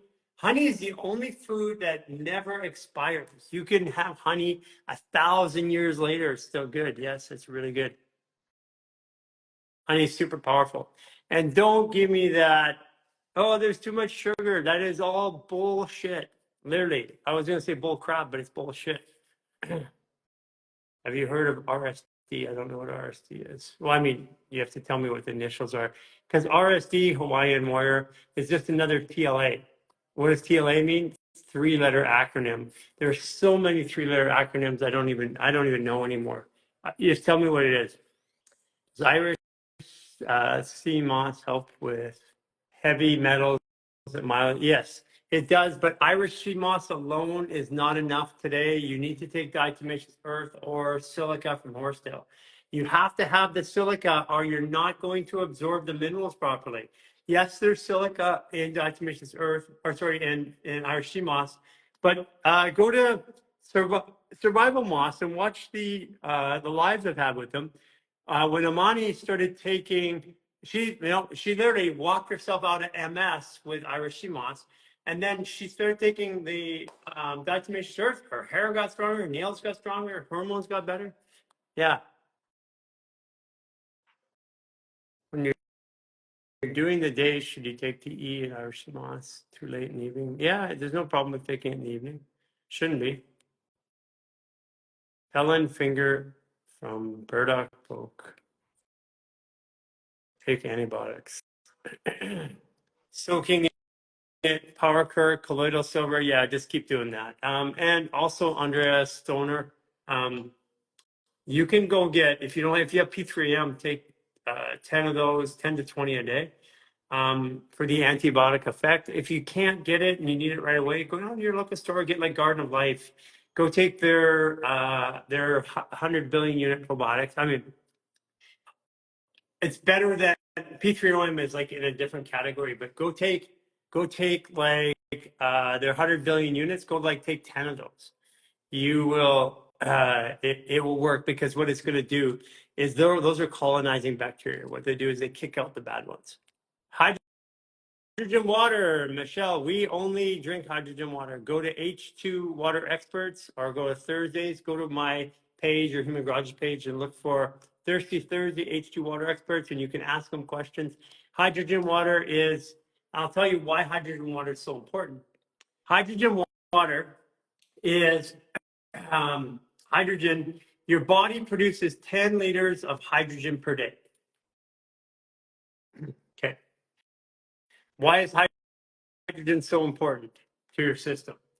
Your body produces 10 liters of hydrogen per day. The hydrogen attacks the most powerful hydroxy radical, which is causing the most damage in your nervous system from a free radical perspective. When our body's in stress, though, that 10 liters of hydrogen production drops down to 5, even a moderate amount of stress. With a lot of stress, it drops down to 1 to 2 or even 0. So you can actually take hydrogen by vapor. You can take it through an IV or you can drink the hydrogen water. When you drink the hydrogen water, your body automatically starts to detox and heal itself. You'll notice it right away. You'll notice it, first of all, in your skin, your hair, your nails. And this is why we ask you to at H2 Water Experts. And in there, you can find out all about hydrogen water, different ways to get it. You can also, through H2 Water Experts, ask questions and they'll help you out. Ask Shane, tell him that I sent you. Fast like a girl. Yeah. I believe, hey, well, I was supposed to do a podcast with her. She disappeared, so probably be some radical belief differences, but we'll see. Dr. Mindy, it was funny because I normally don't take those kind of podcasts, but I said, okay, and then they disappeared. What do I recommend for breast cancer? If my daughter had breast cancer, if my daughter had breast cancer or my mother or my sister had breast cancer, here's what I would recommend. Immediately, I would do the 28-day reset, reset the gut, reset the entire GI tract, the inflammation markers. I would do some sort of fascial maneuvers twice a day to remove the stress and take it out. I would load my body with diatomaceous earth as per our supplement recommendation and Irish sea moss to get the body to absorb, again, all of the nutrients and minerals so they can absorb the water and process it. The fascial maneuvers will help the oxygen go because that's really what you're trying to do. I would take 100 milligrams of boron with this, and that's what I would do for any kind of cancer. I would also highly take the tissue where there is an issue, and I would start to move that tissue because that's a blockage. And I would use castor oil compress on the area, and you can go to Google and download castor oil packing, and I would use a little bit of frankincense oil on the castor oil pack. That's what I would do for my sister, my mother, or my daughter. I'm not going to tell you what to do, but I'll tell you what I would do. Okay. Karina Bachman.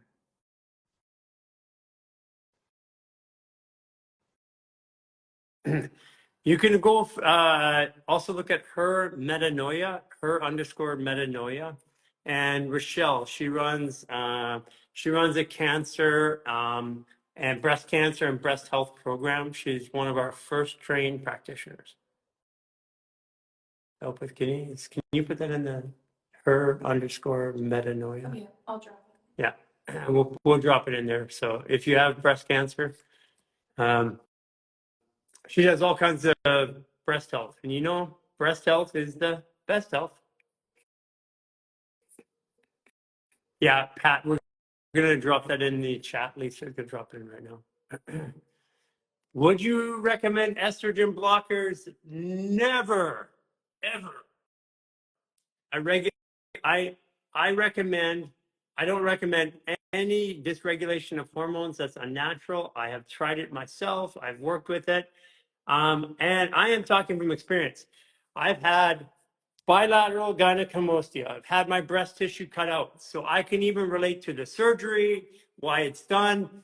I am officially a male expert in this category. I have done steroids. I have done hormones. I've done bioidentical hormones.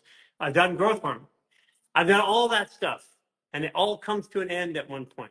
What I recommend is that you regulate the stress in your body, you get your body hydrated, you move it, you get your GI tract cleaned out, and let your body do the rest.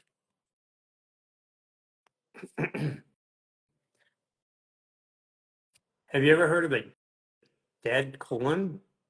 Well, I know that if I take my liver, which is arguably my second most important organ, and I cut it in half, if it's necrotic, dead, it'll grow back. I know that. So I know that if you treat your colon right, it'll heal. Tamoxifen is part of.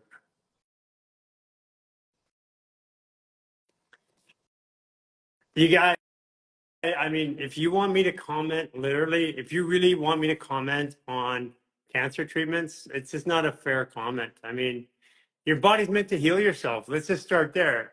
You have two belief systems. My body can heal, my body can't heal. I'm a victim of everything else and random things that happen, and I don't know why, but my body's here. Or I am in control of my environment. I have my emotions and values and over here. Your body either heals or it doesn't heal. You pick your path, but after you pick your path, if you believe your body doesn't heal, you believe that if you believe your body doesn't heal, you believe that everything's random and chance and you just randomly get diseases no matter what you do, and that's the way it is, and you're lucky and luck of the draw, then you're in that path.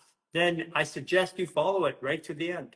And if you believe your body heals, I suggest you follow that. I do not suggest you cross paths. German New Medicine is great.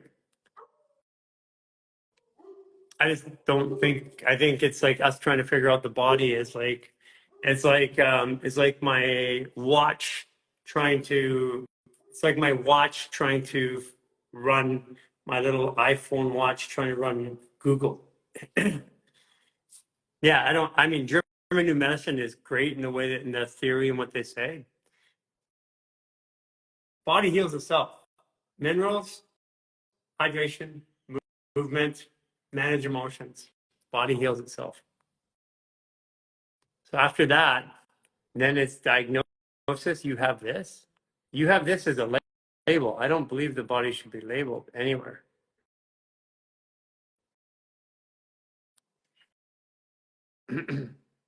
Lymphedema, it's not about a fascial maneuver. Lymphedema is about getting the minerals back. 28-day reset. Hello, hello. Hello, this is Emilio Dabasas, 59. Okay, it doesn't look like you're coming on live. Looks like there's an issue there. Positional vertigo. Wow, we even got a name for it. Vertigo. If you have vertigo, you can send us a DM at Human Garage or email us. We'll send you a whole list of protocols. Vertigo, there's a number of different reasons it can happen. It can be dehydration causing compression around the ear canal. It can be cervical issues. It can be caused by Epstein-Barr, Bartonella, viral loads. It can be caused by a number of different things, blood pressure issues. So there's a whole list of things that DM us, and we'll send you back some stuff you can start doing. What do you think about surgery to pervert kids? I don't know what that is. I think I know what you're saying, but I don't believe it. I believe in the body's ability to heal. That's why I'm not ripping my teeth out. So, I mean, I may be radical.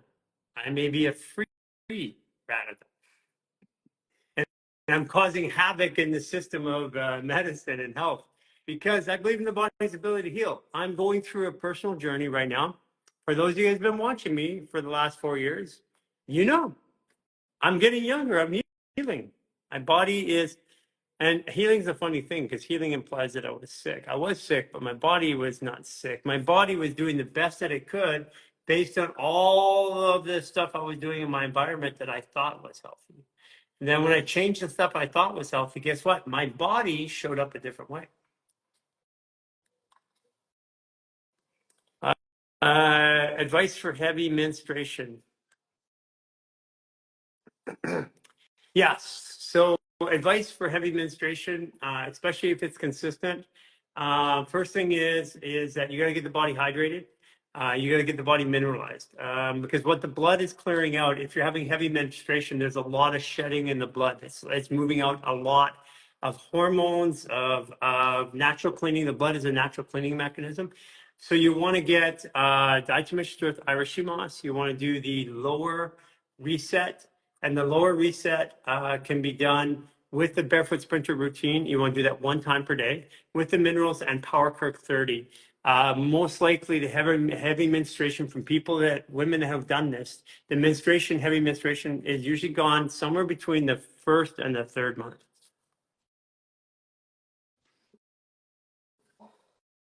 Brian Johnson's journey for getting younger, is that the dude that's doing it through science? If that's the one, he's going to come up against the wall. The way to get younger isn't, the body is not something to be forced into anything.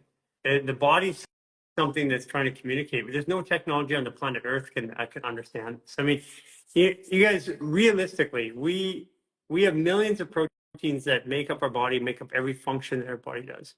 We only know what 5,000 of them do. We've only identified 50,000. We only know what 5,000 of those proteins do out of millions. How can we say that we scientifically know what the body's doing? We don't. We have no clue. If your iron has been low for a long time, good question. If you have anemia or an iron dysregulation issue, we suggest strongly that it's not about the iron you're intaking, you're not absorbing it properly. That has to do with a couple of different things. Number one is the body's ability to process the food that you're getting. That's the 28-day reset. But even before that, it's mineralization. If you don't have enough silica in your body, you can't absorb iron, copper, zinc, sodium, or any other mineral. So diatomaceous earth, the element that you need, silica, and then Irish sea moss on top of that. Normally what you'll find with the fascial maneuvers and getting the body flowing again, that your iron levels will stabilize somewhere between 1 and 3 months, most people report to us. Hubby has a lot of gas while fasting. Yes, Deb and Mike King. Your hubby has gas. Right? I bet you he's a lot of fun if he's a gas. A lot of fun, right? So that means that the colon's really clearing out if he's fasting. So one of the things that you can do is help the fast. Get more minerals while you're fasting. So a couple things that you might want to do. I'm a big fan of enemas. Actually, not necessarily coffee enemas. I used to be a big fan. They work in the earlier stages, but they have another effect. Coffee enemas is one, but just even a good water enema, it really helps clean it out while you're fasting. But get the minerals, the diatomaceous earth, the Irish sea moss. I would bath in 1/4 cup of diatomaceous earth, 1/4 cup of borax, 1/4 cup of Epsom salts. I would bath 1 to 2 times a day while you're fasting. I would also do the partnered belly button trauma release and the partner ileocecal valve release with the partner hip release. And usually that will help move all of the tissue, get it flowing good enough so it reverts the gas. The gas is basically your body cleaning itself out. My husband has a hiatus hernia. Any info on this, please? Yes. If he's on a hiatus, then and he has a hernia, he should come back and get off the hiatus and go back to work. No, hiatal hernia. I got it. Hiatus. If your husband's on a hiatus, you should give him a hernia because he left you behind. um, Hernias can only happen when the fascial tissue tears. What it is tearing the fascial tissue, an organ, meridian tissue coming through. The tissue tears. Now, if I cut into your body to create a surgery, it will heal itself. So why doesn't a hernia heal? It's because there's still a pulling or a pressure there that caused that tearing. And the tearing can only happen if the body is dehydrated, in my opinion, because you can have somebody grow to 600, 800 pounds and that fascia doesn't tear, but all of a sudden it tears. It's because it's contracted really hard, dehydrated. You move and it's moving functions. And then that organ fascial tissue breaks through, creating a hernia. So first thing to do is get your body hydrated again. Diatomaceous, Irish sea moss. I would use Power Crook 30, which reduces inflammation in the fascial or connective tissue at the cellular level immediately through the whole body. That'll give you space to move. I would do the fascial maneuvers with the hiatal hernia. I would do the lower reset and the barefoot sprinter routine every day on top of that. And I would bath on top of that with diatomaceous earth, borax, quarter cup of diatomaceous earth, and a quarter cup of Epsom salts. And I'd bath daily. I would even go a step further, take a quarter cup of chia seeds ground up in a coffee grinder, put it in your bath. You're gonna have to wipe it out of the bottom, but it will help. It's emulsifier. It will bring the water through the oil in your skin, the protective layer. It'll hydrate you, super hydrate you. And this is how you can start to move through it. Take the pressure, because if this is always pulling apart, like if I have a scab and I'm always pulling it apart, it'll never heal. I have to put it together. That's what a Band-Aid does. So inside, not putting a Band-Aid, but take it away from pulling apart. That's how you help heal a hernia.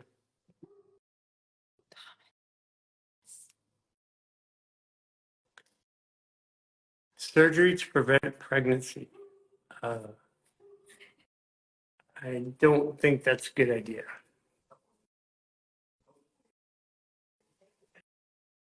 I mean, there's always an exception in a case for something. I just not a big fan of surgery.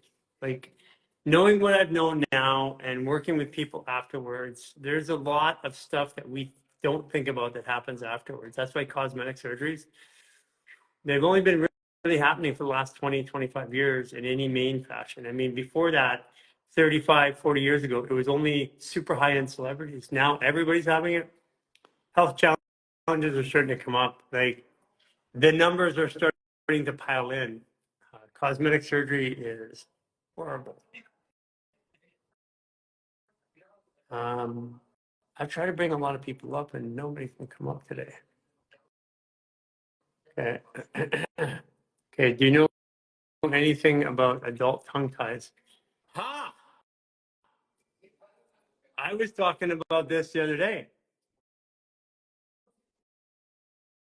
How about this? I've been to every specialist, every chiropractor, every myofascial specialist, every facial specialist, any cranial specialist, everywhere.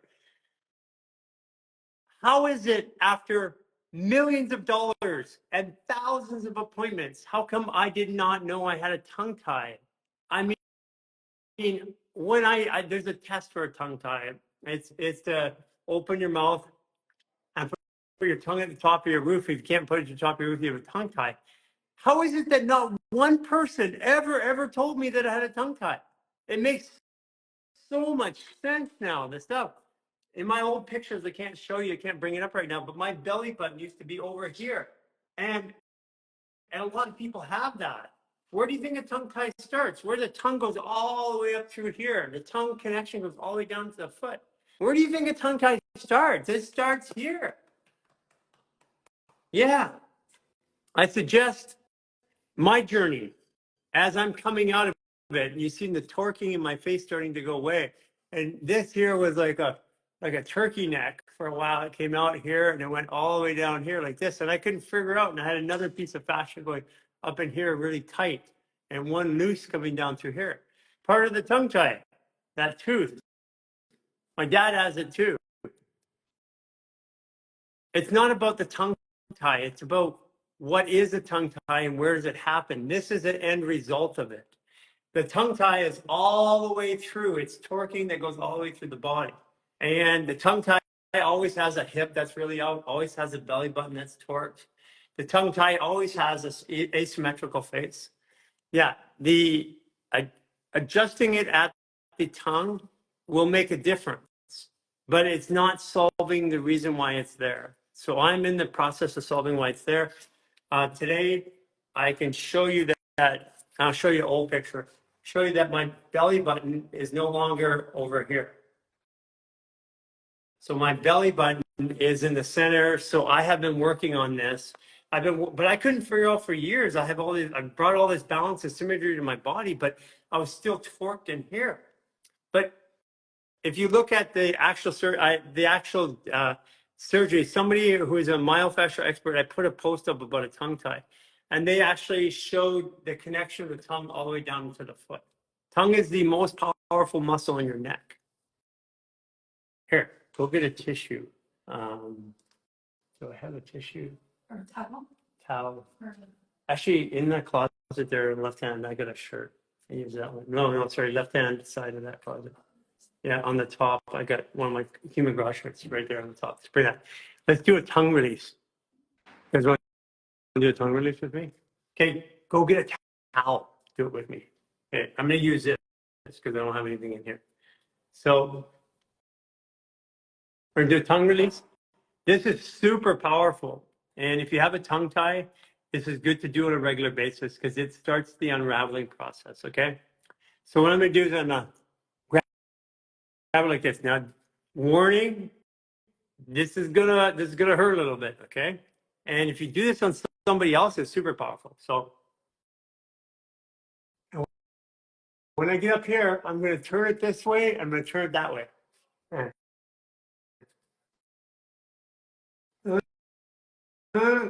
Oh, I'm going to tighten my spinal pelvic block. I'm going to cross my legs, tighten my spinal pelvic block.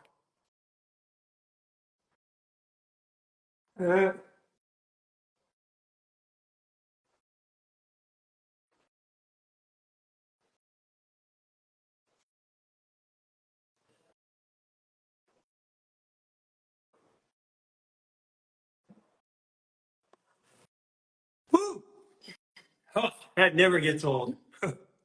Whew, try that out. So My shoulders, my traps just released, my shoulders, my mid back, my rhomboids, everything just released. that's what I was going to ask. What else is releasing with the tongue tie? Or Yeah. with the tongue release? Brain's calming down right now. Yeah, and I have there's some videos and the reels back in where we had people who had tongue ties who've done this, who've actually resolved the primary functional issue. Like one of the things is often they can't talk properly. That's one of them. I mean, there's varying different degrees. What do you guys think? Did you try that? Made me emotional. How many times a day should I do that? Or how many times a day should I be squatting? 3 times a day for 3 minutes or more. Wow, powerful, big time. Felt, although, man, I'm getting an emotional feeling right now. Woo! First time I did it, felt it all the way down my body. That hurt, yes. Wow. Brain injury, tongue tie helps. Yeah, that one really helps for brain injuries. If you have a brain injuries, supplementation program, do the reset and do the upper reset. And also there's a head and neck masterclass that Jason does with the Imbalance too. Yummy, emotional, wow. That was great. Powerful for sure. On the tongue release, do you pull it or do you resist? Pull it up and out. But do you resist with your tongue? Do you like pull it back with your You tongue? can, yeah, you Okay. can, but I mean, okay.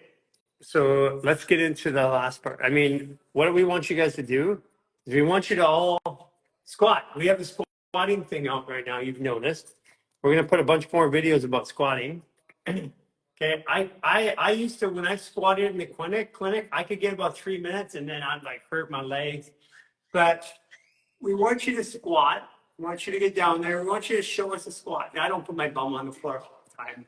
I can, but I've got a whole fist below me, And I sit here on a regular basis. I pull in my spinal pelvic lock. I eat like this. Lisa can attest. At the table where we eat, we get a bench, and I squat on the bench and eat. So I eat like this. I squat quite often throughout the day. It opens up the lower back. It stops me from breathing with my chest. It opens up the diaphragm. It causes a massaging of all my internal organs. It opens up my hips. It releases and relaxes the large intestine. It restructures, reorientates my bowels. It helps my intestines and come off of my pelvic floor and separate. It releases and relaxes the bladder. Pretty powerful. All you have to do is one movement as a squat. It may take you a little time to get here, but that's why we have squat awareness coming up here. I know you're saying you don't give a squat, but you will at one point. So if you guys share your squatting video, tag us. There's some instructions on the video on how to do it, but tag us, and I want you to tag and call out 3 other people to do this, because this fundamentally is the first part of starting your health. If you can't squat, there's a direct correlation between squatting and ability to heal. And hold on, did I see something here? Yes. Troy Casey, I haven't seen your squat video yet. Just letting you know, I'm not going to let you go until I see your squat video. So how long does it take people to get into a squat? I mean, like, Well, it took what's you, the expectation? 1 year. Took me a year. So Lisa got her first squat last week. 1 year. Yeah, so look at you guys. One of the things that you can do to help a squat if it's not working is put your back up against the wall and squat.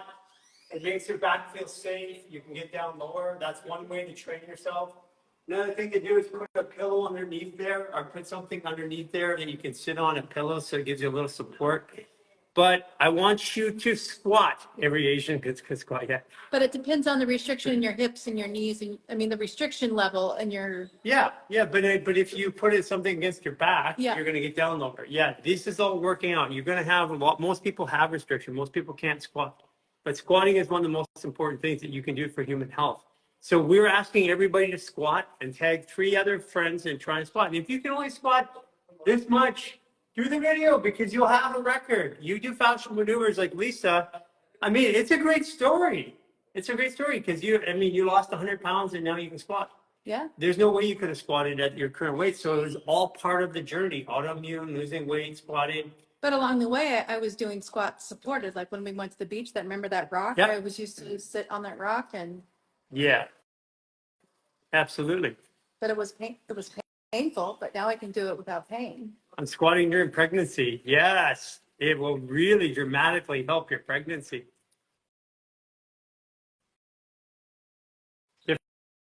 Different ways to squat.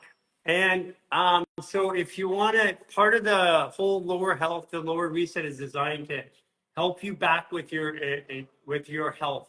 And one of the health issues is your pelvic floor and digestive system. If you are not squatting, if you can't squat, that probably means your diaphragm is not expanding. If this isn't expanding, your organs aren't moving properly. Only 3 of your organs have muscles: your heart, your stomach, and your bladder. The other 7 require this movement, which requires this to go like that.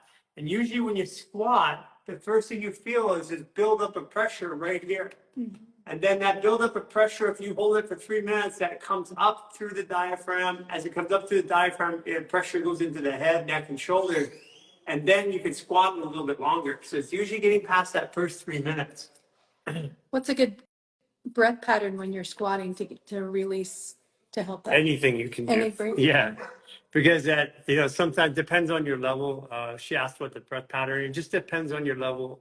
Because sometimes if you're really, really tight, and there's lots of pressure and you're really dehydrated, you go to squat, But breath through the nose, You're not gonna breath breathe. through the mouth? it's whatever Doesn't you can matter. do. Yeah, whatever you can do. If you can breathe through your mouth, you're causing contraction. But some of the ways to do, to get into there is the lower reset barefoot sprinter routine number 2, swinger, pull over, and psoas. Those are the ones. So lower reset, swinger, pull over, and barefoot sprinter routine number 2 are all going to help you squat. Because if you have restriction in here, you also have restriction in here. And if you help, and if you do all the work down here, but you don't do any of the work up here, you still may not be able to squat. I do this for people all the time. They can't squat, and I'll go and twist their elbow, move it up like this, and go like that, and all of a sudden, one leg will squat. Yeah, your heels are up. It's a good place to start, but do not rely upon that. Get yourself used to being down there with your heels up. That's okay, and then squat as far as you can with your heels down. You want your heels down. You do not want to be relying upon your heels going up. Okay, everybody. Wow, numbers are starting to crank up. I almost want to stay longer, but I've been doing this for 2 hours now. Okay, one last, really quick. Justin, you guys, if you got EMF issues, you can get your rocks off with Justin. Gary, what's going on? Let's squat. Yeah, let's squat. How you doing? Good. You good. squatting? How you squatting? Okay, I'm here. I don't know if you could see. Yeah, you got a good squat. Yeah. Let me lower it here for you guys. So what I was going to show you too is a lot of people here, let me get someone to hold the camera.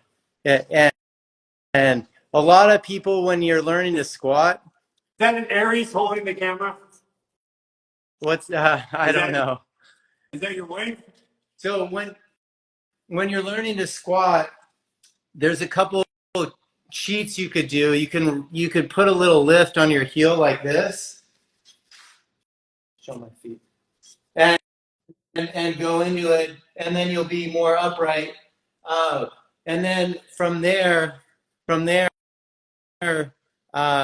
what you want to do is you can roll back into it and then roll back up. So if you fall back over, find a pad or something and you can roll back into it. So get comfortable going all the way down, and you could kind of rock into it and rock out of it. So I like to go like this. So sit down, and then I'm going to roll back. So follow me.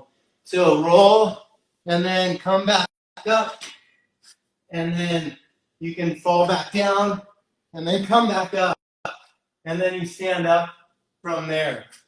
And So it's pretty cool, Justin. What's that? Get in the squat. Get in the squat. Try this. Get in a squat. Take your right arm.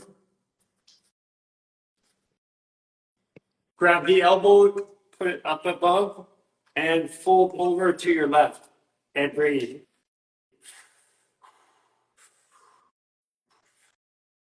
Six breaths.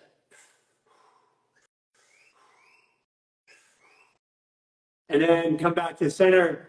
Feel your right hip and your left hip. Yeah, it's good. Now I'm going to do the other side.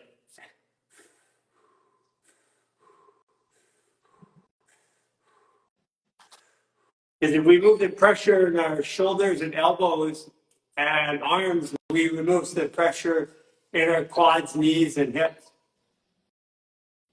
Yeah, I love it. And I mean, just going in and doing a lot of the lower, the barefoot sprinter stuff where you get your gastroc going up, that'll help too. Yeah, this, Yeah. and this. Those are really powerful movements for that. Yeah, it'll open it up a Is lot. that your working spot? Is that your gym? Yeah, this is my warehouse facility. Oh wow, that's really cool. So you have you have everything there? Oops. Lost you. Lost you. Oh, where'd he go? Hmm. Said he lost his connection there. Yes. He's a Gemini. He's like, okay, I gotta do something else now. He's like, okay, enough of that. Okay, we gotta go. Go follow Justin at EMF Rocks and look at the technology. It's super cool. Okay, everybody, it's been a really, really great day. It's Friday. We'll see you back on Monday. We've got some special stuff coming up next week. Watch the live schedule that we post out on Sunday. Also, if you haven't done it yet, go to our YouTube. We're going to be doing some special stuff over there, but you got to go over there, subscribe. And when you go over there, subscribe and notify, then you'll be notified when we do the new stuff that we're going to be doing with YouTube. And on top of that, please do a squat video. Share this. Share our squat video. Share the one that we just posted up, the reasons why, what squatting does for you. Share that. And take and squat. Do a video yourself. Challenge 3 people that you know. Get them to do a video. Let's make America squat again. And the rest of the world at the same time. See you later, Justin. Take care.